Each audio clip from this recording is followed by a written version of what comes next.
What's happening, good people? Got that on. Back to the Great Monday. great Monday. Let me check my bracket real quick.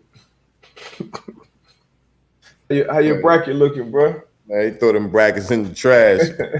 If anybody tell you different, they're a damn lie. Man, March Madness never fails. I love it. I love it though.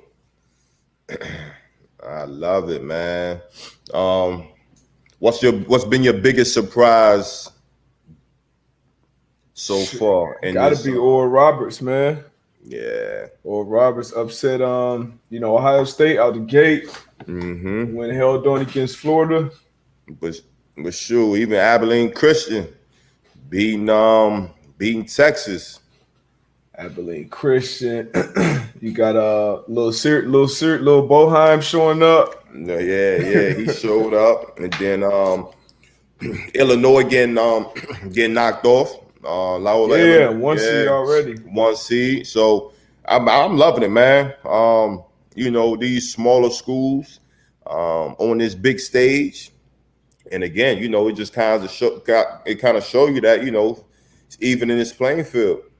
Even in the playing field, I know a lot of people going to talk about, with COVID and different things, but shit, he's going out here balling, man, and showing up. And Loyola, they whooped up on Illinois too. It wasn't even like that was some stretch to stretch, wire to wire. Was balling big fella with the mustache. You got the nun. You know the nun name?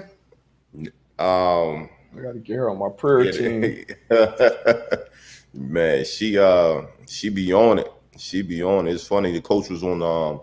He was talking to Stephen A. earlier, and he was talking about how after every game she's sending an email out, like, "Look, good game," whatever the case may be. So they definitely got somebody.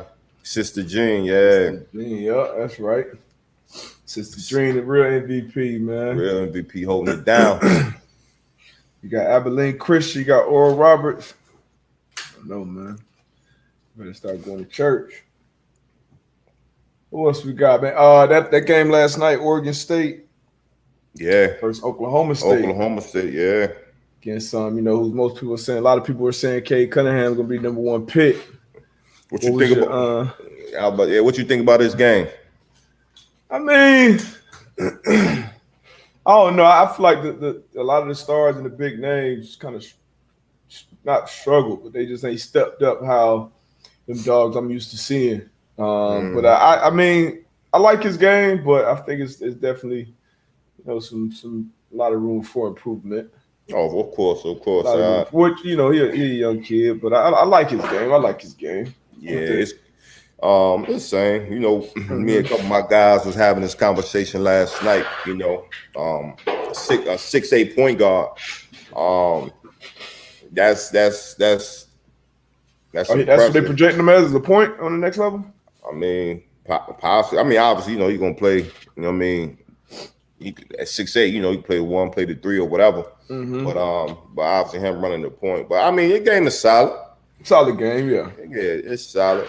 Number one. Then again, a lot of times, in college, playing in the system, you really can't see a player's true. I mean, obviously you can see the ability there, you can see the flashes, but a lot of time when you go to that next level, those college players are able to expand their game. So we'll see.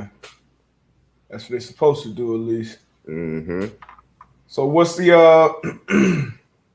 next matchups? We got is this today? Second round. Today. So 12 o'clock tip off. We got the Hawkeyes versus Oregon. Mm-hmm. You got that one. That's a 7 versus 2. Man, I haven't seen either one of those teams play, so I can't even front like I I know. Iowa, they got the big boy. Yeah, he a dog. He a dog. Yeah, he from DMV. Okay. Yeah. Like Wally Zerbiak. Yeah. So And then you got at 240, you got Oklahoma and Gonzaga. Yep. I'm gonna go with the Zags. I'm right with too. I'm going with that favorite. I think this is gonna be a good game too. Abilene Christian and UCLA. I'm going with UCLA. I'm going Abilene Christian, man. I'm going with the underdog. Go with the underdog. Okay. This is usually the round where a lot of that Cinderella dust. You know, it strikes 12 Hey, for a lot of them. UCLA is 11 against 14. Should be a good game. It should be a good game. Good matchup. Yeah. Creighton, Ohio. I'm gonna go with Creighton on that one. I'm with you on that one. LSU, Michigan. That's gonna be a tough one, man. LSU, Michigan, Florida State, Colorado, Maryland, Bama, and then USC, Kansas. I thought Kansas was gonna lose to Eastern Washington. Brothers almost got them. It's some good matchups, man. I love this time of year. Real good matchups. 14.5-point favorites. Man, you think they can go undefeated, man? Zags? Yeah. I mean, I think they can. This year they don't went this far. They got the best team. They got two cats when they're supposed to be top, lottery picks. So I don't see why not. Yeah. That'll be a special story. Yeah, that's tough to do though. But sticking to basketball, I see you got so you're a Nets fan now? I just like, I'm a big trucker hat guy, man. I just like the Nets, man. I like the hat. I like the hat. Yeah, Blake Griffin got in there, got his first minutes yesterday, I believe. Caught his first dunk in the game since 2019. We talked about him on the last episode. Said that we think he'll be a good piece, a good add-on to that piece. To that team. I definitely see him doing that. They got Tyler Johnson been playing well too. That bench, that whole team been playing better. They got to get healthy, man. KD been out for a minute, man. What's up with KD, man? I mean, I've never had a Achilles injury, but you have injury. You had injuries before, just where like if you had a lower back injury, how that affects your hips. You know what I'm saying? Your whole midsection, your hamstrings, or whatever. Your calves. You know what I mean? So as far as the Achilles, man, we don't know what he's going through or what other things are popping up or whatever. And I'm pretty sure they're trying to be cautious. Yeah, is that what it is though? Just just that same ankle? Because I just don't know. I'm not sure. I'm talking. Okay. You know what I mean? Just for him to be out, I'm just thinking about him coming off that injury and what it could be. Yeah, it's because we haven't. How many games we got all three of them play together? Probably 10, if that. But they hoop. We lost two big names went down in the league. The presumptive rookie of the year, Alonzo Ball. I feel like he was kind of running away with that award. He went down, broke his wrist, fractured his wrist. They said he'll probably be out for the rest of the regular season, which sucks, man, because I know I was enjoying watching him play. It was, seeing Michael Jordan actually be right with a pick, seeing LeVar Ball be right by the Suns, man. It was a great storyline. It was great to watch him play, but obviously they're gonna do what's best for his future and his health. No question. LeBron, he got a bad ankle sprain, so he's supposed to be out for they're saying several weeks. Yeah, I think you say like 3 to 4 weeks. Yeah, those some big injuries around the league. He was in my MVP race. And then you had the rookie of the year. So with the rookie of the year, you said you feel as though he was running away with that. What you think about Anthony Edwards? Anthony Edwards finding his groove. So now obviously the opportunity is there. Yeah, it's wide open for him to continue to keep balling. He started hitting his three. He was feeling himself, hitting 40 pointers and shit, dunking on cats. So I like his game, man. That was my rookie of the year pick coming into the year. I didn't expect Lonzo to be this good this early, honestly. But yeah, he that deal. Yeah, I like his game, man. Explosive, like you said, definitely gaining confidence. You know what I mean? Playing at a high level right now. So definitely an opportunity for him to run away with it. Yeah, man. But Lakers, man, we're gonna see Kuz at number one. Kuz and Schroeder. We're gonna see what that 1-2 punch could do. It's rough. It's rough over there. It's gonna be rough though. You down AD, you down Bron. You got the two big dogs down. You don't want to go into the playoffs or the 4 seed or something like that. But what else? Anything else on the basketball front? Man, let's talk about we in touch on that, man. NCAA women's. Yeah. Come out and show, you know, the facilities and disparities between, you know, the men and the women, man. That was crazy. That was I couldn't believe that. Like when I saw the picture, I couldn't really believe like somebody was like, yeah, let's get these rack of weights here. Like, yeah, we good here. Like we good, right. That's wild, bro. But man, shout out my homegirl Erica Morrow, assistant coach over at Syracuse. Okay. They got a win yesterday. So their men and women's won. I think they play my UConn Huskies next though. Might get ugly. Paige buckets. Might get ugly. She balling too, bro. Yeah, she nice. You know what I be thinking about a lot of times when you see a college athlete, right? Like come in as a freshman and just kill the field, right? Mm-hmm. So another person that comes to mind is Adrian Peterson when he went to Oklahoma as a freshman, right? And I just think about like, yo, as a senior, like what were they doing in high school? In high school, you know what I'm saying? Like what were they doing? Like just a year ago, you was in high school playing, and I can't imagine it. So, you know, I just be thinking about that. Like, you know, how she's balling right now as a freshman. Just imagine last year when she was in high school, how I remember seeing her. That was years ago. She was probably an 8th grader or something at that point. She been getting busy. But to go up in that program, that UConn women's program, who, you know, put out crazy names, you know, Tarasi Sue Bird, Tina Charles, Maya Moore, Bree Stewart, Renee Montgomery, the list goes on. Mm-hmm. For her to step right into that and you know, been able to accomplish the things that she has, because they go in there thinking like, shit, I want to win 4 straight. Yeah. That's crazy, man. So they it's a lot of round one games for them today. It's a deep schedule for them. But yeah, man. So man, let's get into this football. Rusty, man. Rusty got a question, man. I can pick up you can't pick up the questions? The new comments down there now. The last one I see is Ace Boogie. Yeah. But Rusty, man, being debunked, this is a little off topic. We on topic now, though, baby.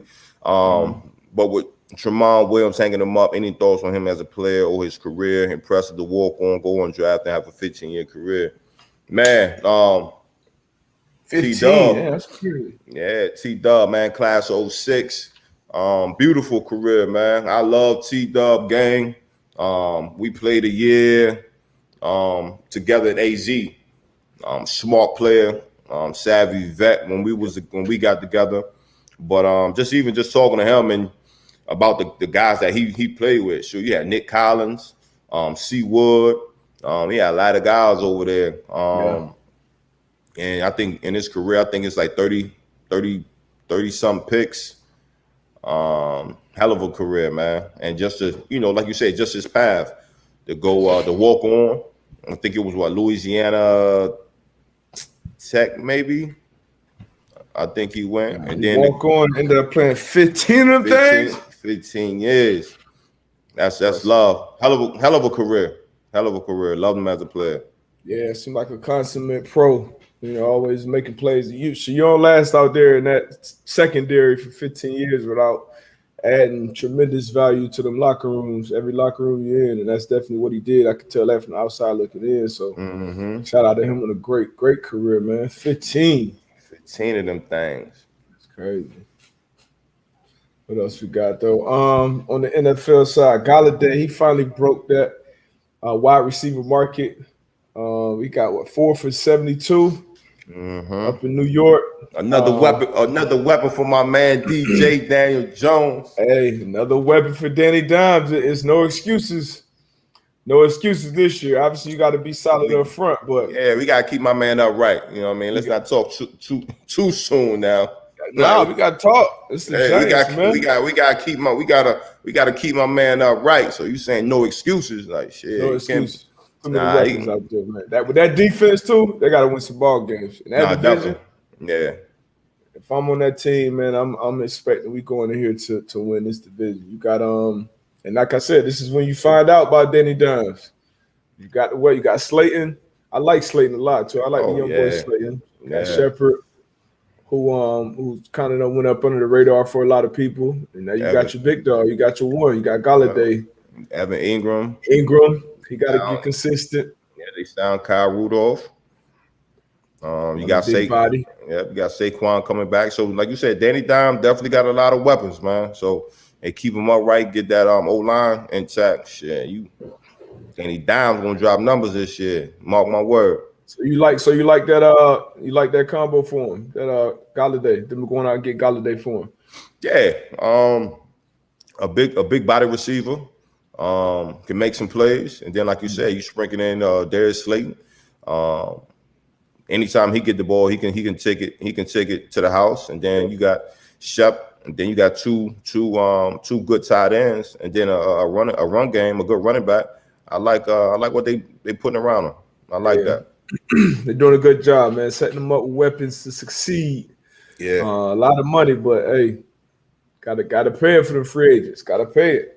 We got a question for you. Oh, off the rails, coming out the gate, off the top rope. Do I think the Giants should still move Saquon? Man, no, hell no. It's tough, man. It's tough. It's just that running back position. Like you're gonna have to start talking about a lot of money at that position to keep him there. That's just not a position that especially with how that team is built. Not a position I'm looking to dump a bunch of money in going forward. He's had some injury concerns. Obviously, a phenomenal talent. It will be a tough decision, but I start making calls. People taking calls for quarterbacks and everybody else these days. I definitely start taking some calls. So you standing on it. You standing firm on that. Yeah, I'm gonna stand on it, man. You got weapons. You just paid a receiver $18 a year or whatever that is. I think that's around $18 a year. Hey, man, but I don't know. Go get you a dog. Find you an elite pass rusher. Like I dumped that money into a pass rusher before I would have run it back personally. Shit, they may be in the market for a quarterback soon too. AB don't think so, but we're gonna see this year. It's gonna be a big year for Danny Dimes. I think year 3. Yeah. Yep. Okay. I think the biggest thing for him, what he has to protect that ball. Got to protect that ball. Outside of that, man, I think he'll have a tremendous year. Yeah, he got a big arm. He can make all the throws. Big, tall quarterback, athletic. I wouldn't even say sneaky, just athletic. Yeah. Like you said, turning the ball over, and not only just picks, fumbles. Like his fumbleitis is, bro, man. So yeah, that got to be fixed. But hopefully it can be. It's been one of those things that's been kind of consistent though. So we're gonna see though. We're gonna see. AB believes in him. We're about positivity on this show. All positivity, baby. So I'm hoping the best for him. It's a division that every team that shows up to training camp truly 100% feels like they could win that division. No question. So we're going to see. It's always – NFC East always fun, man. Standing in the NFC East, who did the Cowboys. Yeah, Cowboys. Keanu Neal. Just signed Keanu Neal. How you feel about Keanu? Obviously a safety. They said they're moving to Will linebacker. At least that's what I heard. I'm not sure how accurate that is. I read that as well. I don't think that's a terrible move. I don't think that's a terrible move. Obviously, if you think about the position that he was playing and how they were playing him in Atlanta, it was similar to the Cam Chancellor role when he was in Seattle, where he was majority, a lot of times in the box. In that ball. So playing that Will linebacker, I just think, it's fitting for him. He has the body type that he can do it. At Will linebacker, you really, you setting the edge and you getting in the mix. So I think that's a good move for him as a player, and I think it'll be a good move, for the Cowboys. Another thing with K. Neal, again, gotta stay healthy. I think past couple of years he's dealing with some injuries, but if he can stay healthy, man, he's a big hitter, smart player, and I like his game. Yeah, he's an enforcer. Yes. That's the first word that comes to mind when I think of K. Neal. Yeah, enforcer. Cam Chancellor would be a great person. Barron, who kind of went from playing safety in college and played mostly linebacker, that will linebacker spot. There's been some guys. The first person that comes to mind, honestly, and they're not exactly similar, but they got some similarities. Thomas Davis, who just retired at Carolina. Yeah. From Carolina, but he was the safety in college at Georgia.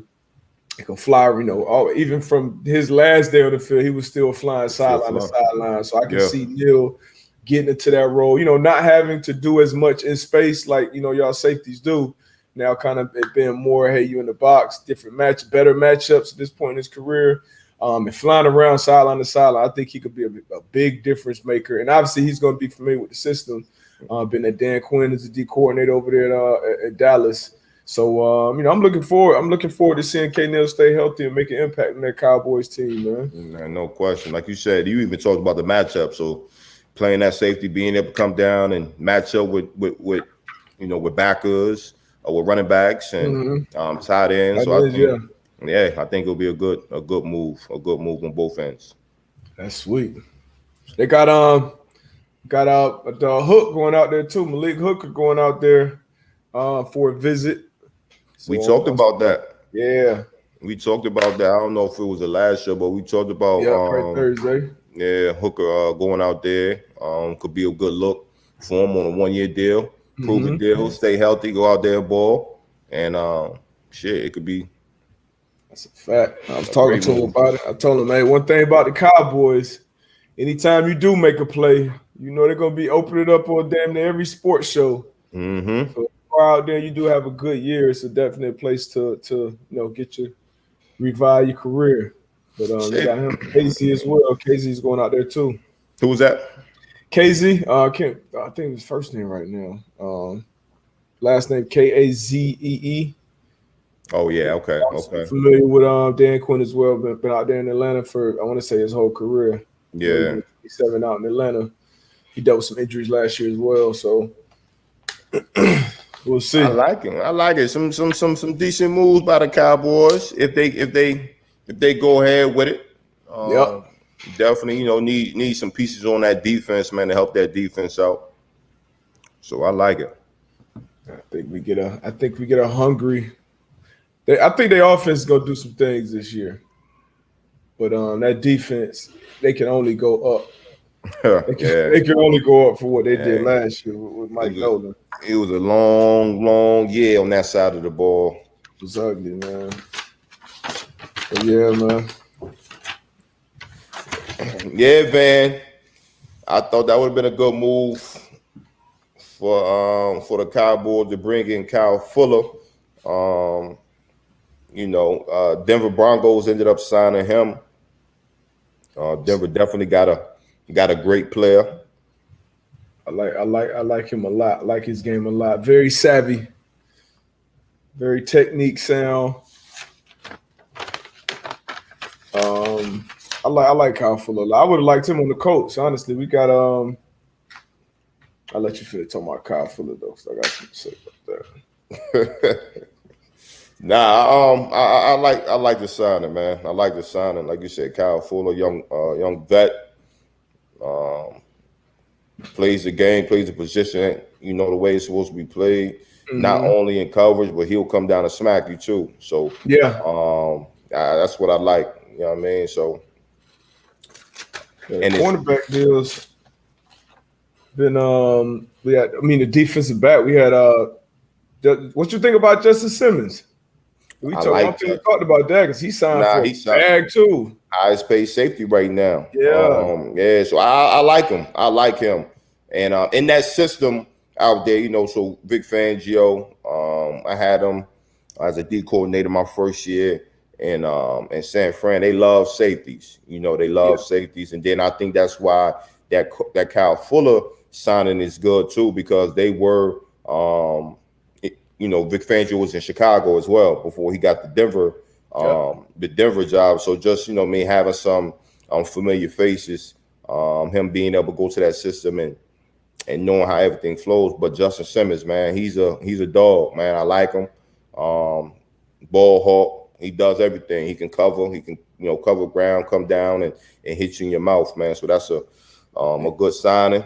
And he don't miss time either. Yeah. Up to this point, at least, I want to say he got like the longest going streak, like 3,500 consecutive snaps or something like that for a safety, which is impressive. Very playing that position. Very impressive, yeah. So shout out to the young boy getting paid, man. Hey, getting paid. Got him. We talked about Pat P going to Minnesota. Chris Ballard signed Xavier Rose back on it was a good deal for the team for sure. Good deal for X Rose. Another 1-year deal. What do you think about that move? Good move from the coach. You know, he came back, had a big bounce back year last year with him. And they kept him in there. And once again, Chris Ballard, from the business standpoint, you know, I feel like he got great value. And you knowing exactly what you're getting from Xavier Rose, so it's not a lot of guesswork there. You keep him in the building, and you know, like I said, you're not overpaying for Rose. You know, they thought it was over for him in Minnesota when they let him go, so he's got another year on a good defense. That's a good move for that top of the depth chart over there in Indy. Obviously, you got Kenny Moore there as well. Still think they need another corner.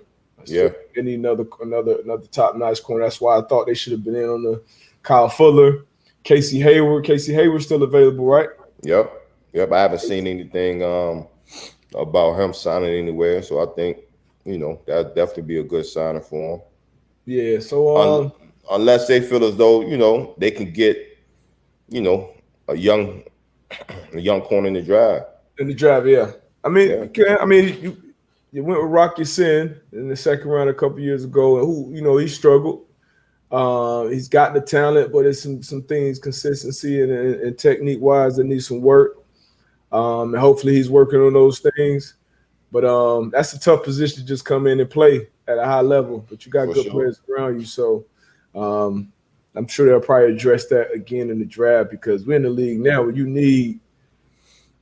can't have enough DBs. At least 4 or 5 solid corners, and then another 3 or 4 good safeties. So can't have enough good DBs, man. Yeah, at all. So, man, let's move out west. The Rams signed Deshaun Jackson. Brought D-Jack over. Let him finish his career back home. Yeah. Get with Matthew Stafford. How you like that? How you like that combo right there? Man, that's a big arm quarterback who can still let it fly. Deshaun Jackson, obviously, you know, at the back end of his career, but he still has that threat to break the game open at any time. And I think the same thing when I talk about T.Y. With T.Y. being with a quarterback that has the ability to stretch that field and attack those defenses, and you put D-Jack with a quarterback like that, and when you got 2 possession receivers. 2 are probably the best possession receivers in the NFL with Kupp and Robert Woods. So you got those guys moving the sticks underneath, and you got the threat of D-Jack over the top. I think that's another big. That's going to end up being a big sign that once again, if D-Jack can stay healthy, that's been an issue at this point in his career. But if he can stay healthy, I can get ugly. Sean McVay, I'm sure he could dial that up. Oh, no question. And like you said, it's gonna open up so many other things as a DB. You know, you got somebody like DJ that can fly. You won't respect that. You know what I mean? So definitely, it's gonna open up a lot of things underneath. You know, great signing. Great signing. They got another young receiver too, who's pretty good. Van Jefferson, maybe. But they got some weapons over there. They got some weapons. That was a good signing. What was the other? Who was your number one signing right now overall in free agency? Like when you say, okay, that team, that player, That was the biggest win. In free agency, I was really I would say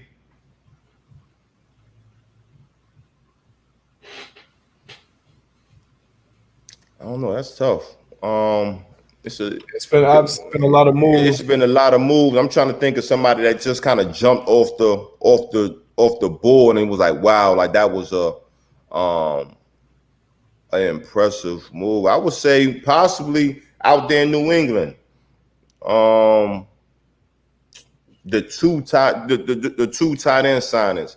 And I would just say the reason why I was impressive and you talked about it, just how that's going to help Cam. You know what I mean? Huge. That's how that's going to help Cam. Obviously, it's other moves that's been made for other teams, but to be able to bring them two guys in to help your quarterback, I think that was huge.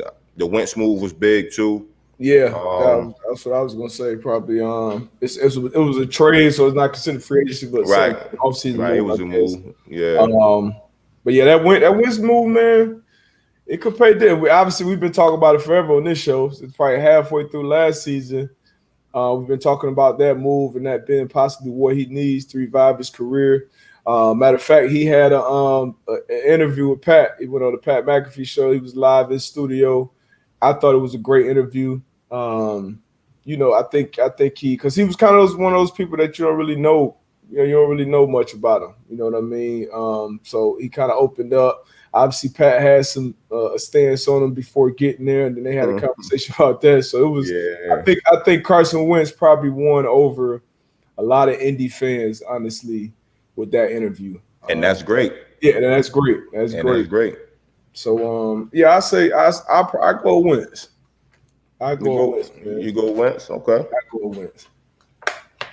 Just because I think they can be a real contender if they can get the best out of him. Obviously, you've seen a big push to bring Ty home to get Ty back there. I'm not sure if you saw that on your timeline. Yeah, I did. I don't know what the holdup is. I don't know what the holdup is. You know, I know it's business. You know what I mean? It got to be right for both sides. But yeah, man, bring Ty back, man. Ty got a retired coach. Hey, that was a big movement, man. Obviously, like you said, the business. Once the numbers and the other things add up, you know. But I just can't at this point. I don't know. I can't see my dog moving on, man. Yeah. Personally, I want him to do obviously what's best for him. But of course, him and his family. But I would just love to see Ty come back and have another 2-3 Ty type years with Wentz. You know, I would love to see it. Just be right along these legendary receivers that came through that organization with Marv and Raymond Berry, Reggie Wayne. So yeah, I would love to see Ty finish it off there, man. Yeah, we got to do that, man. If y'all listening, man, Coach, man, Chris, man, make that shit happen, baby. Bring Ty home, man. Bring Ty home, baby. I love it. What else y'all got out there, man? That's a good contract for T. Hey, man, whatever he happy with. Yeah. His number is, man. It's always and the thing about free agency too, for y'all who haven't noticed at this point, you know, a lot of those, it's about relationships. We talk about relationships a lot of times in this business. So when one team signs with another, when one player signs to another team like that, one of these big deals, a lot of that time they got some type of relationship, they got some type of history. We talked about the signing in Dallas. Two Dan Quinn guys. We talked about somebody got some history with somebody every team that they're going to sign. So never burn those bridges, man. Yeah. Yes, sir. I know my last two teams, you know, I have relationships with, you know, going to AZ, with BA, with Betch, going to New York, Betch again, you know what I mean? So you're 100% right as far as those relationships of having some familiar faces or some type of continuity, knowing the system. So Kyle Fuller, yep, going out there. So you're 1,000% right on that. Yeah, man. Who this? I forgot. I definitely forgot to call them Stooges the sellouts. My bad, cuz. My bad. Got a Juju comment. Juju only making $8 million. Was that just the market, or do teams not like the dancing? Nah, shit. I think Baltimore offered him more money, and then I think it was another team that they said offered him more money, but he just wanted to stay in Pittsburgh. Yeah. The numbers surprised me. I did think he would have got more, but like the market, it is a funny year with the market, obviously. Then I'm sure teams have completely different views of him. And then depending on what his team may have of him as far as his agent, they may say, hey, we want to go be a one, so we want to sign a number one type deal. But going back to Pittsburgh, I think it was more about, obviously football, but his brand as well. He's got a big brand off the field. Mm-hmm. I know the last time I looked, he had the highest selling non-QB jersey in football. And that's still his fan base. It's a different fan base. They all over the world. Yeah, that's one of the strongest fan bases out here. So if he's looking at it big picture wise, I can definitely see him even taking less money and going back to a familiar situation out there. Like you said, hey, he probably not tripping off the money just because of the things that he does have off the field. TikTok. I know he's a big gamer. And things of that nature. So he like, well, shoot, if I can take less money, again, be comfortable in my situation, being comfortable in the city that I'm in already. I don't have to pack up. I don't have to move. I don't have to, create a new routine in a new city. I'm comfortable here. Again, we always talk about what's important to the player and the player's family, and obviously that was the best fit for him. So. He's young too. What is he? Because it's not like this was his one time to hit. I'm sure he hoping he come back and have a bigger year. Like we always are. All players have that mindset. Go better yourself. Let me see how old Juju is. And the NFL just signed a crazy media deal. Somebody got to drop the details on that in here. Yeah, he's 24 years old. Yeah, turned 25 this season, but 24 years old. Yeah. Now, Lawrence, we just kind of touching on that. Being familiar, it's and again, I think it's different for different players. So I can't sit here and say that every player is like that. And a lot of times players are gonna go where's the most money. But I know for a lot of guys, man, it's just about if I'm familiar in this situation, I'm familiar in this particular place, I'm comfortable here. And, depending on how much money less you're talking about. Like now, if you're talking 10 M's, well, forget it. I'm gone. But if you're talking, 1 M, 2 M's, whatever the case may be, I'm not trying to speak like that's low money. But being familiar, man, I think it has a lot to do with it. MG. Yeah, MG, I've talked to MG a lot, and I could definitely see that he likes AZ. You know what I mean? Not going to speak for him, but, obviously family's there. He played there before. And then, obviously, just think about, you signed J.J. Watt. You got Chandler Jones. So he can go out there and eat. No Chandler He's going to force double teams, and you have to deal with J.J. Watt. MG must around have a sneaky good year. That's golden? Yeah. Yeah. I want to touch on some.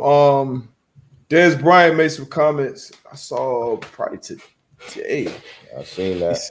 He was talking about and we touched on the show. Probably last time we were on. Talking about Lamar Jackson and the offense and basically them evolving. But Dez was like, Lamar playing quarterback in that system was the least of their words, or something along those lines. Basically saying like the offensive coordinator need to open up the damn offense and let Lamar play a little more, let him throw that thing around the field more. Is that pretty much what you took from those that statement? Around that, yeah. And again, he was basically saying, like, we all know he can play the quarterback position. So stop talking about him playing the quarterback position. It's more so what's around him.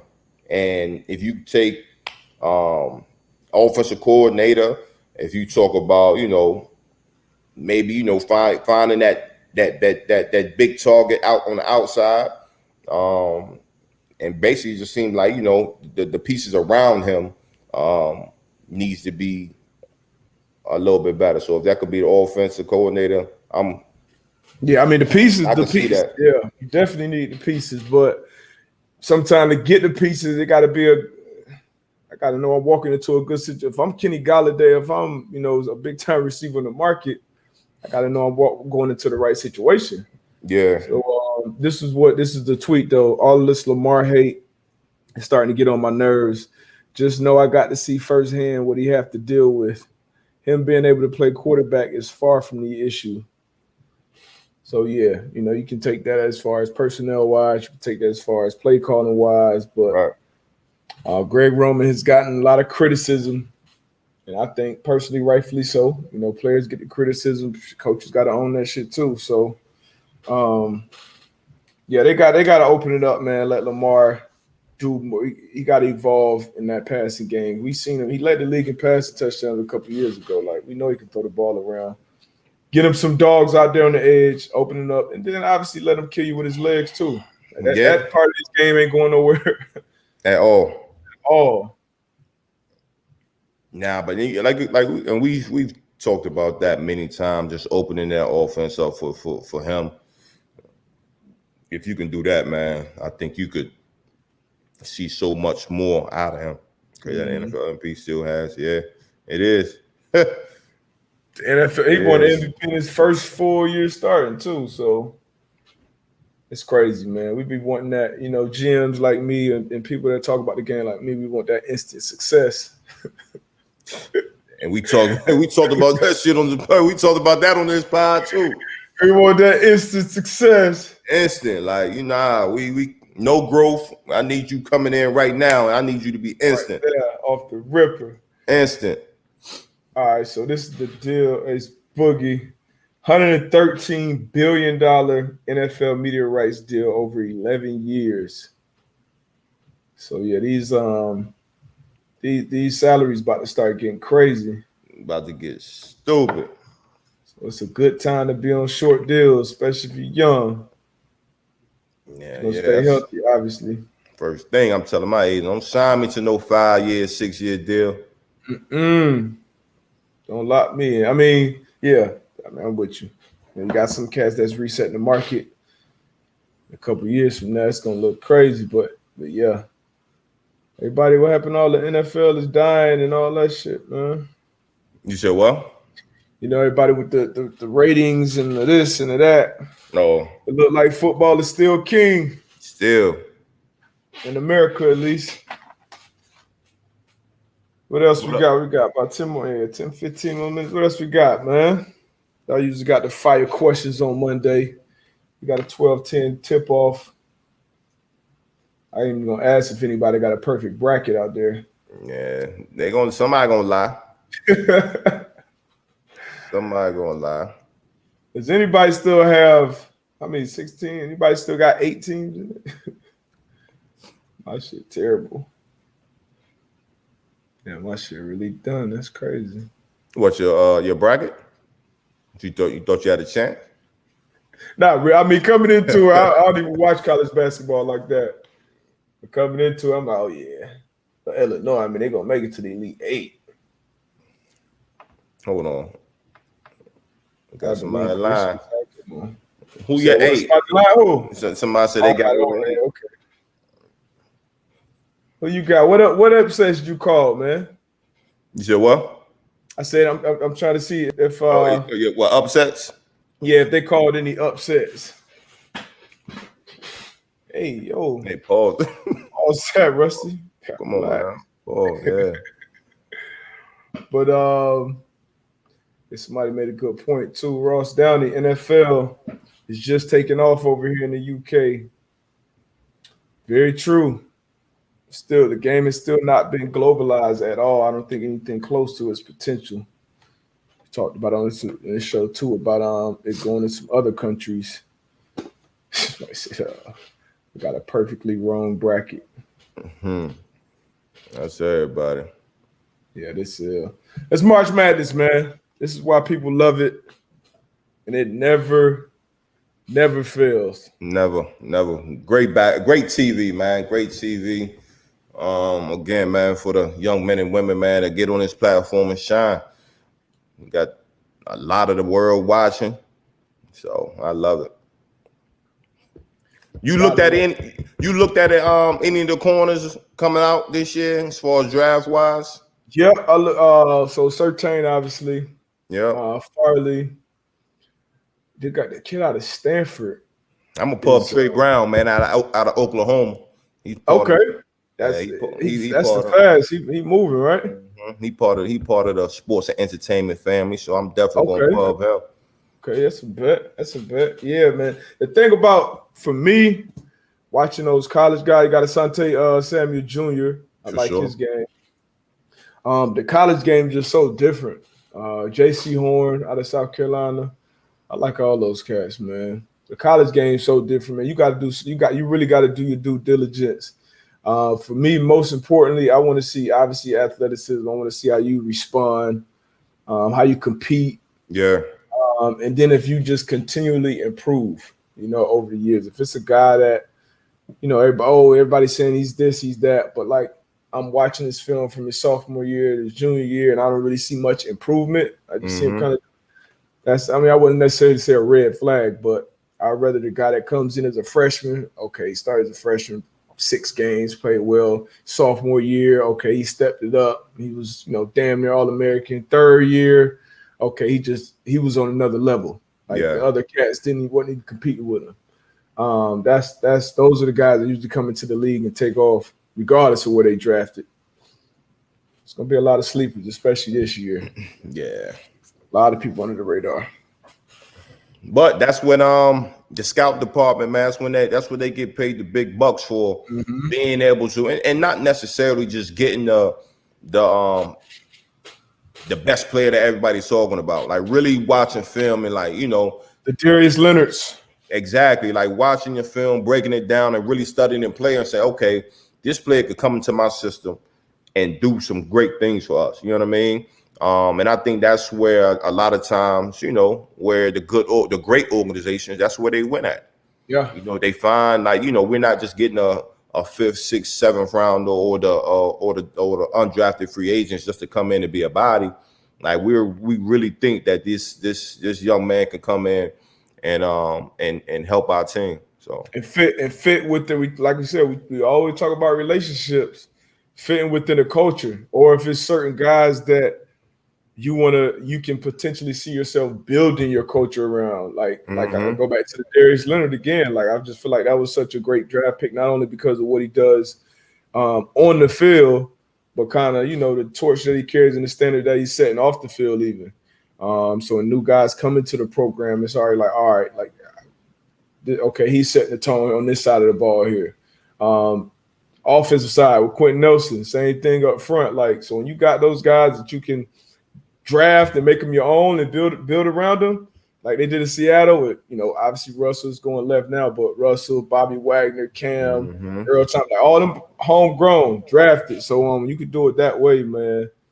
It's something special. It's tough. It's tough because that draft is a crapshoot. It is. I don't care what round you drafting at. Like you know what I mean? Crapshoot, man. He lost Anthony Walker. I love A-Walk, man. He signed a 1-year deal out there in Cleveland. Yep. Once again, relationships. Andrew Berry, he got a history in Indy. So he knows exactly what he's getting when he's signing Walker. So he's going to go and ball, I believe.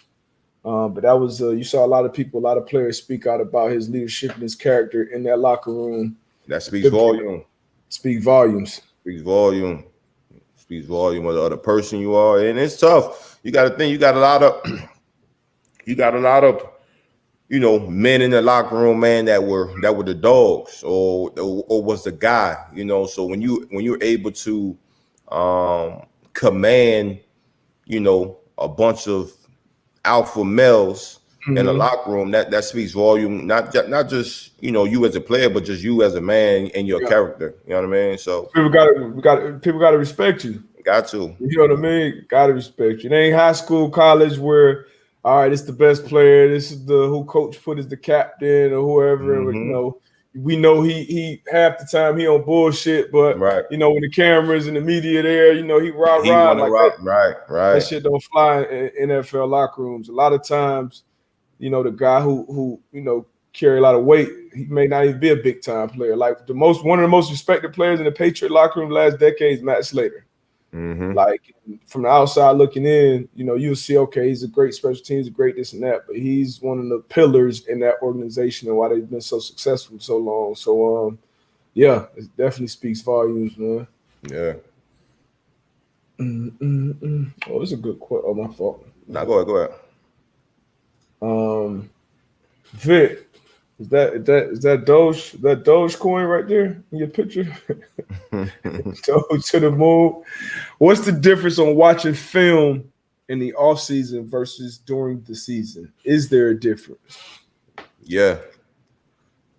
Yes, it is. In my opinion, so off season, me watching film is about first me. I'm watching film with myself. What can I do? Self-scout. Yeah, what can I do to get better, right? A lot of missteps, or my eyes aren't good, or just the way I'm approaching, when I'm tackling somebody, and then also scout my peers, other guys that played the position. Like, what are they doing? Like I used to try to watch film on Ed Reed and Troy when I was playing. Obviously that was tough. Like trying to watch film on Troy and Ed because they doing some amazing things. Yeah. But it's like, these are the guys that's above me. So what can I try to find in their game that I kind of implement into my game? And that was kind of the off season of me studying film. In season, I'm studying my opponent for that week. Also, I'm still self-scouting.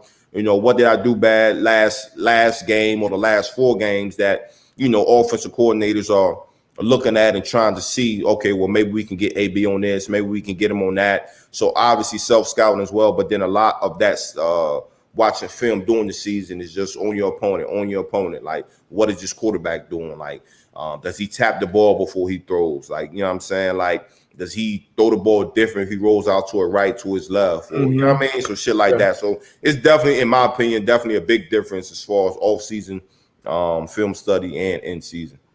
Yeah, agreed, 1,000%. Just like not only with film, but even like the same thing working out. Like, you're gonna work out differently during the season than you are in the off season. I think it's a lot of similarities with that. But during the season, what you said is some crossover to that too, because you're watching those, the Troys and the Eds, and I was watching, Chris Harris and Casey Hayward at the slot, Darius Webb, a lot of these guys, Jay Powers, and this was during the season. If we're playing the same team, same quarterback. Yeah. I'm gonna go back and watch. Oh, let me see when they played the Broncos. Let me see how Chris Harris was playing against so and so in the slot. Let me see how the Honey Badger was playing this. Let me see how C Wood was playing this when he was playing nickel. So you definitely want to pick and learn from, because I always say this as players. As on the professional level, we learn a lot more from other players than we do from coaches. And they could be players we never even met before. Yep. Like sometimes I bump into people that, hey man, I watch a film with the Bull, and the same thing to go the other way. So but yeah, and the season is moving fast though. You try to prepare and be best prepared for that next opponent. In the off season, that's when you're trying to make your big gains. Yeah. And really see where you need to make your improvements at, man. But yeah, that's a great question. Great question. Charles Woodson or Rod Woodson? Shit, just give me somebody with last name Woodson, and I'm good. Can't go wrong, both man. That's of them. Actually, damn, so in the All Things Covered podcast, they named their top 5. Pat P and B Mac named their top 5 corners. Yeah. Of all time. Pat P, he didn't rank him, but his top 5 was Deion, Seawood, Rod Woodson, Mel Blount, Willie Brown. Great late Willie Brown. B-Mac's top 5, which he ranked, was Prime at 1, Rod Woodson at 2, Mel Blount at 3, Seawood at 4, Champ Bailey at 5. Yeah, I was about to say, ain't neither one of them put Champ in there. Yeah, Champ was at 5. Now, I think the obvious person that's not on this list, in my opinion, is Revis. And now what people would say, and I put up a list. It was crazy. I put up a list last year, March 26th, my top 5 corner. Maybe me or you might have been talking about this. Mine was Prime, Champ, Mel Blount, Rod Woodson, and then 5, I couldn't make a choice between Seawood and Revis. Yeah. But I knew I couldn't leave Revis off of a top 5 list just because that was my – I saw that shit with my own eyes from college to pros. Yeah. Like, I couldn't leave him off my top 5. But how your top 5 look? Any similar? Similar. Yeah, I definitely have Prime. I definitely have Seawood, Rod, Champ, and then my 5. So you said Prime, Seawood, Champ. Prime, Seawood, Champ. I must have missed one. Yeah. So Seawood, Rod Woodson. Okay, so I had Prime, Seawood, Rod Woodson, Champ, and then my 5th will all time. It's tough. That's tough. I mean, like you say, Mel Blount, yeah, but I would go Revis. As far as like, I'm going my 5 of the ones I was able to see. Like, you know what I mean? I know, shout out Mel Blount, HB Black College, all that love, and the way he played the game, and he damn near changed the rules. Ain't no damn near, man. Damn near the room where he was beating receivers up, what I mean, out there on that island, looking like a defensive end. But that would be my 5. That would be my 5. You can't argue with that 5. And I usually kind of keep it in similar generations just because of the game was so different. Mel Blount, his heyday was in the 70s. Yeah. But like you said, he literally changed the game, changed the rules of the game. And Mel Blount he'll probably be one of the best athletes at the cornerback position right now in the NFL. And he looked, like you said, like a linebacker, 6'3", 6'4", running 4.4s in the 70s. Ended his career with 57 picks. HB. So yeah, I mean, Mel got to be in my top 5, and all them other cats. Champ, 12-time Pro Bowler, most by any DB. Prime, goes without saying, change the position. Rod it's tough. Like just to put 5 in there, it's tough. Like somebody's gonna get left out. You know what I mean? Somebody's gonna get left out. That's for sure. Somebody's gonna get left out. That's a fact. A lot of people say Darryl Green. A lot of people will say Zont will be in the top. When you up in that. Who else? What other great ones? Man, you got you got the Safeties next. Oh, we're gonna have to do the Safeties next. Any cornerbacks playing now that can crack that top 5 combo by the end of their career? I mean, yeah. I mean, Jalen Ramsey. Yeah. Ramsey could be there.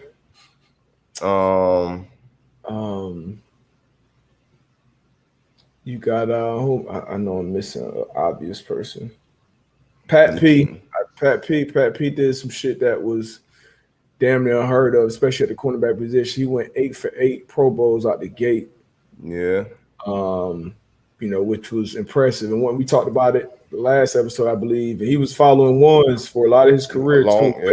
Football players that adds a little more. I don't care what the numbers particularly say, but we saw you matching ones left, right, slot. Whatever. Yeah, that's respectable. Obviously, Richard Sherman has had an incredible career. Some people put a knock on him because he wasn't a man-to-man guy, but what he did it at the highest level. Especially if you look at him and compare him to anybody else in his era. I mean, it's going to be hard to pick against Sherm. So it's a lot of. But top 5 though, like that's you got to do some.